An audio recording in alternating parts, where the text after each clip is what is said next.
Dear students, welcome you once again to my online class. দেখো আজ একটা গুরুত্বপূর্ণ ক্লাস নিয়ে তোমাদের সামনে হাজির হয়েছি এবং সেই ক্লাসটি হলো ইংলিশ গ্রামারের ক্লাস এবং আজ আমরা একটা গুরুত্বপূর্ণ বিষয় তোমাদের সঙ্গে আলোচনা করব এবং সেটি হলো আর্টিকেলের ক্লাস। আর্টিকেলস তোমরা জানো তোমাদের 10, 9, 10, 11, 12 এইসব ক্ষেত্র তো বটেই, এমনকি কম্পিটিটিভ এক্সামেও এই আর্টিকেল নিয়ে তোমাদের বিব্রত হতে হয়। আজ একেবারে আমাদের সেই সব তোমাদের ধারণা আমি ক্লিয়ার করে দেবো। ক্লিয়ার? তো তোমরা সকলেই জানো যে আমাদের ইংরেজি গ্রামারে 3 ধরনের আর্টিকেলের কথা বলা হয়েছে, যথা এ, অ্যান এবং দি। এই আর্টিকেলকে মূলত আমরা 2 ভাগে ভাগ করি, একটা হচ্ছে ডেফিনিট আর্টিকেল আর একটা হচ্ছে ইনডেফিনিট আর্টিকেল। এ আর অ্যানকে বলা হয় ইনডেফিনিট আর্টিকেল, কারণ এ দিয়ে অনির্দিষ্ট কিছু বোঝায়, আর ডিকে বলা হয় ডেফিনিট আর্টিকেল। ক্লিয়ার? এখন আমাদের যেটা নিয়ম সেটা হচ্ছে ইংরেজি বর্ণমালার যে 5টা ভাওয়েল আছে, স্বরবর্ণ 5টা ভাওয়েল আছে, যথা এ, ই, আই, ও, ইউ। কোনো শব্দের প্রথমেই যদি এই ভাওয়েলগুলো থাকে, এই এ, ই, আই, ও, ইউ, তাহলে এর মধ্যে যে কোনো 5টার মধ্যে যে কোনো একটা যদি বর্ণ থাকে, আমরা তার আগে সাধারণত, আমি বারবার বলছি সাধারণত অ্যান বসে।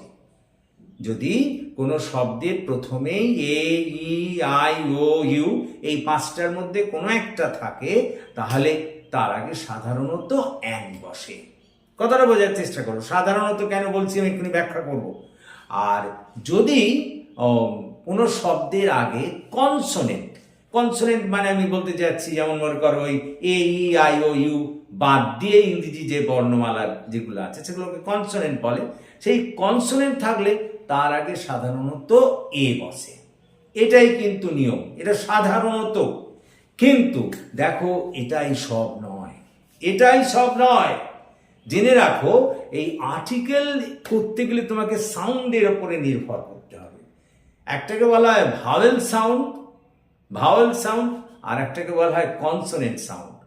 তো এখন যদি দেখা যায়, লক্ষ্য করো যে আমরা সাধারণত দেখেছি যে কোনো শব্দের আগে এ, ই, আই, ও, ইউ এই 5টার মধ্যে কোনো একটা থাকলে তার আগে অ্যান হয়।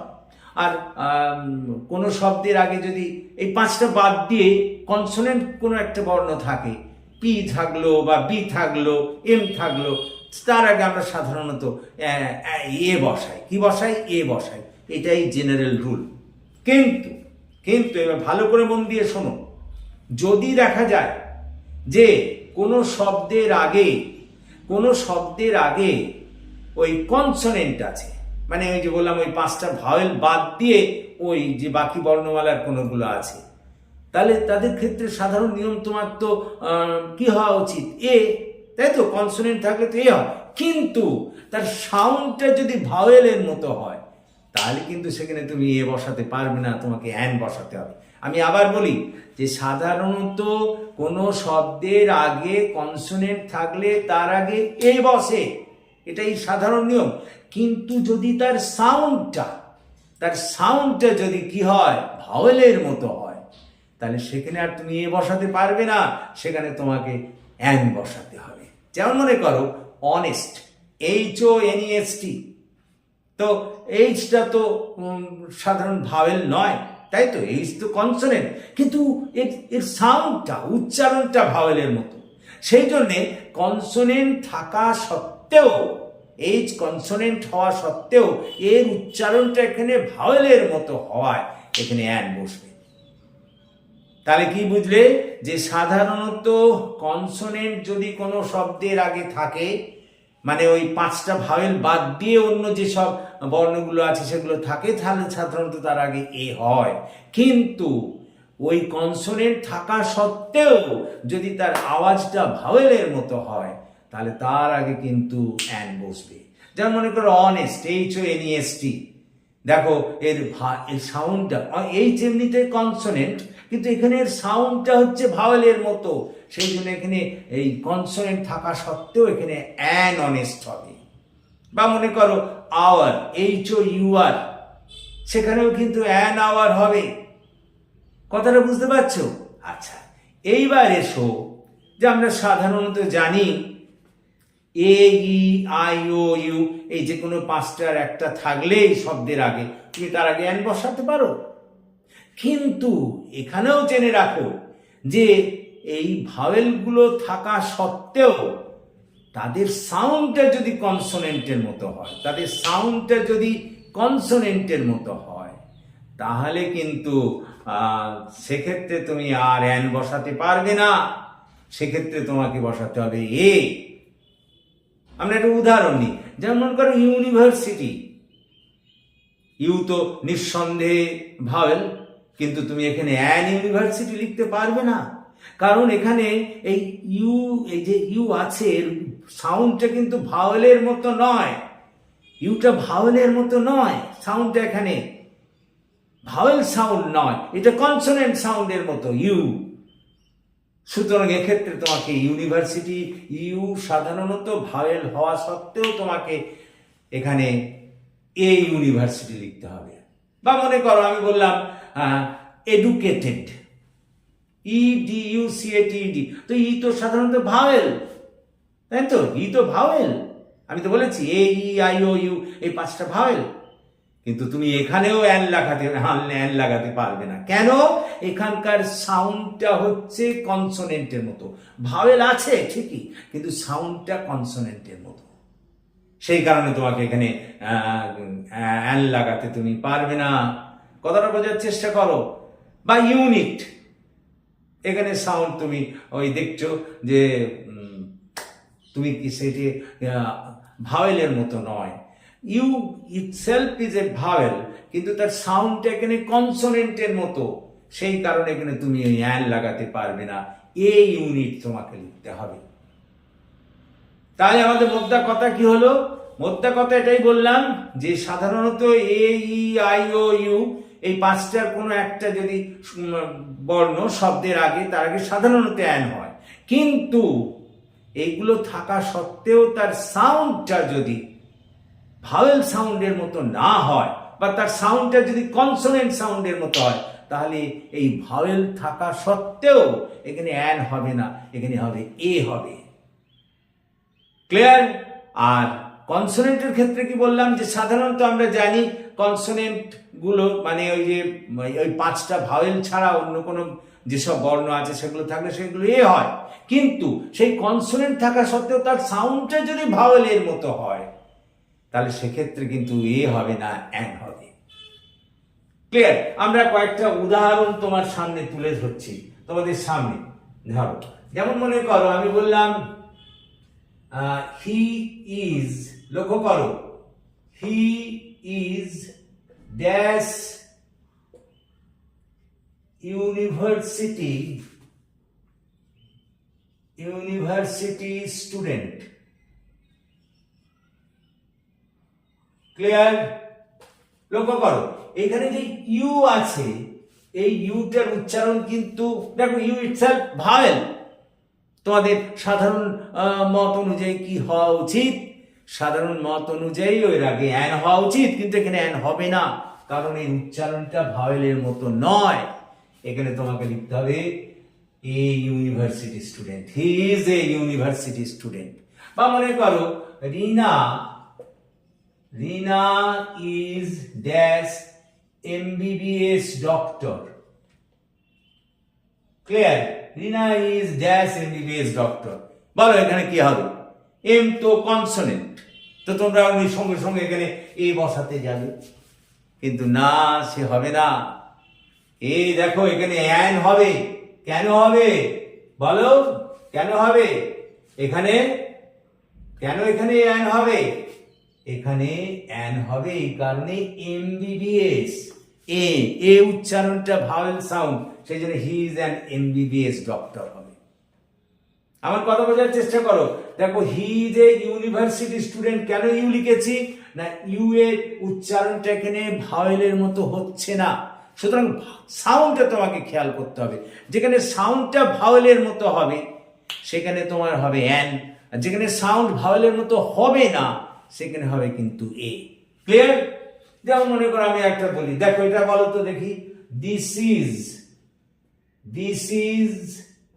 Dash umbrella.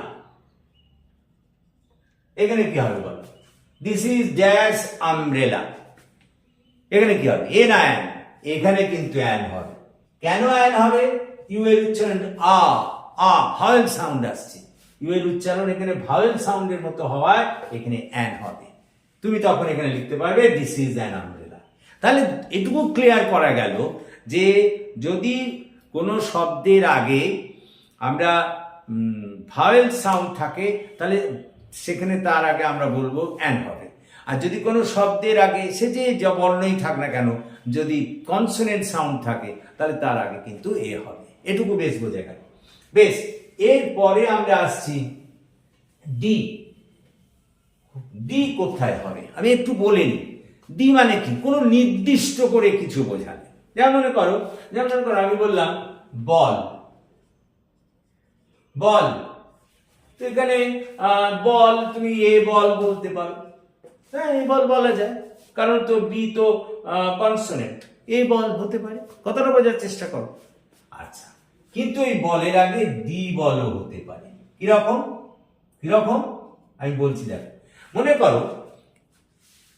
মনে করো তোমার জন্মদিনে তোমার বাবা একটা বল তোমাকে গিফট করেছিল।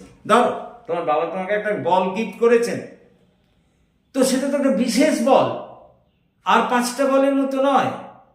তখন সেক্ষেত্রে তুমি লিখতে পারবে দা বল। আমার কথা বোঝার চেষ্টা করো। বিশেষ অর্থে যদি কোনো জায়গায় বোঝায় তার আগে দা বসে। এমনি আর 5টা যে কোনো দুনিয়ার বলের জন্য তুমি বলতে পারো এই বল, সেগুলো কোনো বিশেষ বল নয়, সেগুলো যে কোনো বলকে বোঝানো হচ্ছে, সেখানে তুমি এ বল বলবে। তুমি মনে করো ধরো আই ওয়ান্ট এ বল, আরে বাবা যে কোনো বল হলে সেটার জন্য এ। কিন্তু আমি বলছি যেখানে দা হবে কোথায়? একটা বিশেষ করে যখন কিছু বোঝাবে। ওই যে বললাম তোমাকে যে বলটা বাবা প্রেজেন্ট করেছিলেন গিফট হিসেবে, তাহলে তুমি সেটাকে বলতে পারো দা বল। দা বল, কারণ ওটা একটা বিশেষ বল, ওটা অন্য বলের সঙ্গে তোমার তুলনীয় নয়। কথাটা বোঝার চেষ্টা করো। তার মানে কোনো জিনিস নির্দিষ্ট করে বোঝাতে সেখানে আমরা দি বল ব্যবহার করব, দি ব্যবহার করব। ক্লিয়ার? এখন এই আর্টিকেল হিসেবে দি এর ব্যবহারের কিছু গুরুত্ব আছে। তাহলে আমরা এ আর এন এর ব্যবহারের কথা বললাম। এ বললাম সাধারণত শব্দের প্রথমে যদি কনসোনেন্ট থাকে তার আগে এ হয় কথাটা। আর যদি সাধারণত কনসোনেন্টের আগে ভাওয়েল গুলো থাকে, ভাওয়েল মানে ওই এই আই ও ইউ এর 5টার মধ্যে একটা, তার আগে সাধারণত অ্যান হয়। কিন্তু এটা আমাদের একমাত্র বিচার্য বিষয় নয়। বললাম কোন শব্দের যদি আদ্যক্ষর যে প্রথম যে অক্ষর আছে তার সাউন্ডটা ভাওয়েল সাউন্ড হয়, ভাওয়েল সাউন্ড হলেই তার আগে অ্যান বসবে, তাতে সে যা অক্ষরই থাক না কেন। আবার কোনো শব্দের আগে যদি কোনো অক্ষরের সাউন্ডটা আসে ওই কনসোনেন্টের মতো, তাহলে সেক্ষেত্রে তোমাকে কিন্তু ওই এ বসাতে হবে, তাতে ভাওয়েল থাকলেও। এটা আমরা কিন্তু বুঝলাম। তারপরে দি বললাম যে যেসব নির্দিষ্ট করে কিছু বোঝাবে তার আগে সাধারণত দি বসবে। এখন এসো এই দি কোন কোন ক্ষেত্রে আমরা ব্যবহার করতে পারি না একটু ভালো করে শোনো। দেখো আমি প্রথমেই বলি দেশের নামের আগে দি ব্যবহার করা যাবে না। দেশের নামের আগে আগে দি ব্যবহার করা যাবে না, দি ব্যবহার করা যাবে না। জেনে রাখো, দি ব্যবহার করা যাবে না। শুনছো? দেশের নামের আগে দি ব্যবহার করা যাবে না। 2 নম্বর হচ্ছে এখন তোমরা এক্সাম্পল দা ইন্ডিয়া তুমি বলতে পারবে না। কথাটা বোঝার চেষ্টা করো। দা চায়না তুমি বলতে পারবে না। তোমরা আমাকে এখন প্রশ্ন করতে পারো যে স্যার কেন দা ইউএসএ তো বলা হয়, দা ইউএই তো বলা হয়। হ্যাঁ, কারণ ইউএসএ একটা দেশকে নিয়ে নয়, অনেকগুলোকে নিয়ে গ্রুপ অফ রাষ্ট্র বোঝালে তখন তার আগে তুমি দি বসাতে পারো। কিন্তু একটা সিঙ্গেল রাষ্ট্র বুঝলে তার আগে দি ব্যবহার করা যাবে না। 2 নম্বর রাস্তাঘাট বলি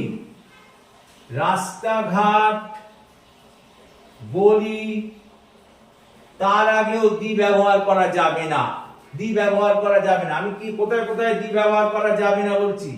দি ব্যবহার করা যাবে না, করা যাবে না। তাহলে কি বললাম? দেশের নামের আগে দি ব্যবহার করা যাবে না। ব্যতিক্রম ইউএসএ, ইউএই, কারণ সেগুলো একটা দেশকে নিয়ে নয়, অনেকগুলো দেশকে নিয়ে।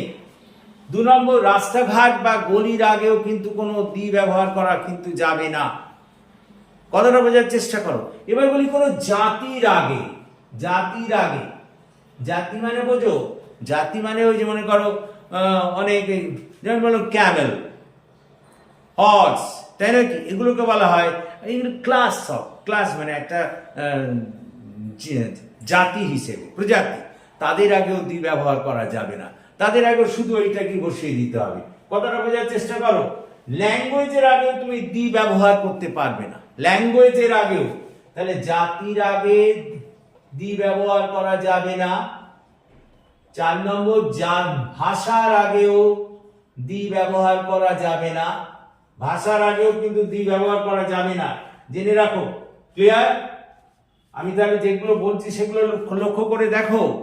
নেক্সট আমরা যেটাকে বলবো, তাহলে কি? দেশের নামের আগে দি ব্যবহার করা যাবে না, রাস্তাঘাট গলির আগে দি ব্যবহার করা যাবে না, তারপরে কারো ব্যক্তিগত নামের আগেও দি ব্যবহার করা যাবে না, ব্যক্তির নামের আগেও দি ব্যবহার করা যাবে না। এগুলো সাধারণ নিয়ম। ব্যক্তির নামের আগেও এগুলো সব দি ব্যবহার করা যাবে না। এই যেগুলো বললাম আমি, সব দি ব্যবহার করা যাবে না। ইউ ক্যানট ইউজ দেয়ার দি। কথা বোঝার চেষ্টা করো।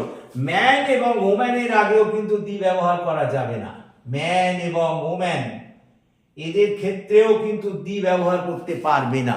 তাহলে এই যে জিনিসগুলো বললাম, দেশের আগে, দেশের নামের আগে দি ব্যবহার করা যাবে না, রাস্তাঘাট গলি এদের আগে দি ব্যবহার করা যাবে না, জাতির আগে, জাতি বলতে আমি বলতে চাইছি, জাতি বলতে বোঝায় মনে করো প্রজাতি, যে গরু, ঘোড়া, কুকুর, এরকম এক একটা যে জাতি, তাদের আগে দি ব্যবহার করা যাবে না। ব্যক্তির নামের আগে দি ব্যবহার করা যাবে না, ভাষার আগে দি ব্যবহার করা যাবে না। ক্লিয়ার? তাহলে এখন প্রশ্ন উঠছে, ম্যান অ্যান্ড ওম্যানের ক্ষেত্রেও দি ব্যবহার করা যাবে না। এগুলো হলো কোথায় দি ব্যবহার করতে পারবো না। এবার আসি কোথায় দি ব্যবহার করব। এবার সেগুলো লিখে নাও। তাহলে কি কি বললাম? দেশের নামের আগে ব্যবহার করা যাবে না, রাস্তাঘাট গলির আগে ব্যবহার করা যাবে না, ভাষার আগে ব্যবহার করা যাবে না, ব্যক্তির নামের আগে যাবে না, ম্যান ওম্যানের আগে দি ব্যবহার করা যাবে না। এরপরে আমরা আসছি পরের যে next, that is very important. এবার কোথায় কোথায় দি ব্যবহার করব, কোথায় কোথায় দি ব্যবহার করব, দি ব্যবহার করা যাবে কোথায়, দি ব্যবহার করা যাবে কোথায়? দেখো, দি ব্যবহার করা যাবে 1 নম্বর রিভার্স, নদী, যেমন দা, গঙ্গা। কথাটা বোঝার চেষ্টা করো।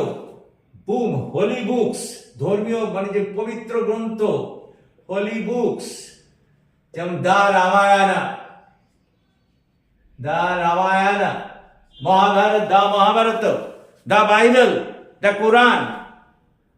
কথাটা বোঝার চেষ্টা করো। 3 নম্বর মাউন্টেন্স, বড় বড় যেসব পর্বত আছে, যেমন দা হিমালয়া। কথাটা বোঝার চেষ্টা করো। হয়েছে হিমালয়া। ক্লিয়ার? তারপরে মনে করো, that is very important, news papers, news papers, তাদের আগেও দি ব্যবহার করতে হবে। নিউজ পেপারস, দি স্টেটসম্যান। ক্লিয়ার? দি স্টেটসম্যান। তারপর মনে করো কোনো জাতি, যেমন করো ক্যামেল, ডগ, এইসবের ক্ষেত্রে দা ক্যামেল ইত্যাদি বলতে পারো। ক্লিয়ার? তারপর নেক্সট আমরা যেটাকে বলবো, ম্যান ওম্যানের ক্ষেত্রে কিন্তু জাতি হলেও তাদেরকে তুমি বলতে পারবে না। তাহলে দেখো, রিভার্সের ক্ষেত্রে, মাউন্টেন্সের ক্ষেত্রে, হোলি বুকসের ক্ষেত্রে, তাই নাকি, এইসবের ক্ষেত্রে তোমাদের কি হবে? তার আগে দি বসবে। আমি আবার বলি, ভালো করে শোনো। দি সাধারণ নির্দিষ্ট করে অর্থে বোঝায়, কিন্তু দি এর ব্যবহারের কতগুলো সীমাবদ্ধতা আছে। কোন কোন ক্ষেত্রে তুমি দি ব্যবহার করতে পারবে না? দেশের নামের ক্ষেত্রে দি ব্যবহার করতে পারবে না, রাস্তাঘাট গলির নামের আগে দি ব্যবহার করতে পারবে না, কোনো ব্যক্তির নামের আগে দি ব্যবহার করতে পারবে না, ম্যান ওম্যানের আগে তা ব্যবহার করা যাবে না। কথাটা বোঝার চেষ্টা করো। তবে ব্যতিক্রম আছে, যেখানে মনে করো একাধিক দেশ একসঙ্গে বসাবে, তার আগে দি ব্যবহার করতে পারবে। যেমন দা ইউএসএ, দ্য ইউএই, এগুলো সেক্ষেত্রে বোঝাতে পারো। কিন্তু একটা বা আচ্ছা দ্য সিটিজ, তার আগেও কিন্তু দি ব্যবহার করা যাবে না। সিটিজ, যেসব বিভিন্ন শহর আছে, সে যত বড়ই শহর হোক না কেন, তার আগে তুমি তুমি বলবে আই লিভ ইন ক্যালকাটা, কিন্তু I live in the Calcutta বলতে পারবে না। ভাষার আগেও তুমি কিন্তু দি ব্যবহার করতে পারবে না। আই স্পিক ইন ইংলিশ, আমরা I speak in the English কখনো বলি না। ভাষার আগেও দি ব্যবহার করা যাবে না। আর দি ব্যবহার করবো কোথায়? মাউন্টেনের ক্ষেত্রে, রিভারের ক্ষেত্রে, পবিত্র গ্রন্থের ক্ষেত্রে, তাই নাকি? তারপরে তোমার ওই জাতি যে সমস্ত বোঝায়, প্রজাতি, কুকুর, বেড়াল ইত্যাদি, the cat, the dogs, the horse's, এইরকম বোঝানোর ক্ষেত্রে কথাটা বোঝার চেষ্টা করো। এইসব ক্ষেত্রে তুমি দা ব্যবহার করতে পারো। যেমন হিমালয়ের ক্ষেত্রেও দা, পর্বতের ক্ষেত্রে বলতে the Himalaya, the Andrés, the Rocky, এইসব বলতে পারো। তো দেখো তাহলে আজকে আমরা যেটা দেখলাম সেটা কোথায় এ, কোথায় এন, কোথায় দি ব্যবহার করা হয়। কিন্তু এটাই সব নয়, এটা সাধারণ আমরা একটা নিয়ম বললাম। এর পরের যে ক্লাস আমি তোমাদের একদম পর নিয়ম যে সব আছে এইগুলো, সেগুলোকে শেখাবো। আজকে আশা করি তোমরা কনসেপশনটা বুঝতে পেরেছো, এ এন্ড দি কোথায় হবে। ক্লিয়ার? আচ্ছা, তো that's all for this day. Thank you for watching and listening. And so please, যদি তোমাদের ভালো লাগে তাহলে এই ক্লাসকে তোমরা সবার বন্ধুদের মধ্যে শেয়ার করো এবং লাইক, কমেন্ট, শেয়ার করো। আর যারা এখন আমার এই চ্যানেলটিকে সাবস্ক্রাইব করোনি, প্লিজ সাবস্ক্রাইব মাই চ্যানেল। আমাকে এগিয়ে আসতে সাহায্য করো যাতে আমি তোমাদের আরো বেশি করে কাজে লাগতে পারি। So that's all for this day. So have a good day.